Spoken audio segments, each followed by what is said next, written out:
Dance എന്ന് പറഞ്ഞു കഴിഞ്ഞാൽ എല്ലാവർക്കും പഠിക്കാൻ പറ്റില്ല, ഏത് ഏജുകാർക്കും പഠിക്കാൻ പറ്റിയ കാര്യമാണ്. പിന്നെ ഭയങ്കരമായിട്ടുള്ള പ്രായമായി കഴിഞ്ഞാൽ അതിനൊരു ലിമിറ്റേഷൻ ഉണ്ടല്ലോ. നമ്മളെ പോലത്തെ സ്പീഡ് അവർക്ക് കിട്ടണമെന്നില്ല. അങ്ങനെ അല്ലാതെ ഡാൻസ് പഠിക്കുന്നതിനൊന്നും ആർക്കും ഒരു ഏജ് ലിമിറ്റ് ഇല്ല എന്നാണല്ലോ. ഡാൻസ് എല്ലാവർക്കും പഠിക്കാം, പക്ഷെ പഠിപ്പിക്കേണ്ട രീതി പഠിപ്പിക്കണം.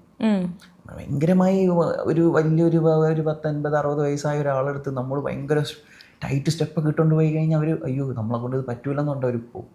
അവർക്ക് പറ്റുന്ന രീതിയിൽ അവർക്ക് എങ്ങനെ പറ്റും എന്നുള്ള രീതിയിൽ നമ്മൾ അവർക്ക് പഠിപ്പിച്ചു കൊടുത്തു കഴിഞ്ഞാൽ അവർക്ക് തന്നെ ഒരു കോൺഫിഡൻസ് ആവും, ഈ ഏജിൽ എനിക്ക് പഠിക്കാൻ പറ്റുമല്ലോ എന്ന് അവർക്കൊരു കോൺഫിഡൻസ് വരും.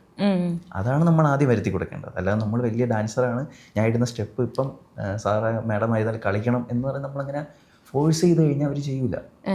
അയ്യോ ഇത് നിങ്ങൾ കളിക്കുമ്പോൾ നിങ്ങൾ ഏജുകാർ കളിക്കുമ്പോൾ നമുക്കൊണ്ട് പറ്റുമെന്ന് അവർ തിങ്ക് ചെയ്യും. അത് തിങ്കിങ് വന്നാൽ തന്നെ അവർ കളിക്കൂല. അവർക്ക് പറ്റുന്ന രീതിയിൽ ഹാപ്പി ആയിട്ട് ട്രീറ്റ് ചെയ്ത് കൊടുത്തു കഴിഞ്ഞാൽ അവർ അടിപൊളിയായിട്ട് ചെയ്യും.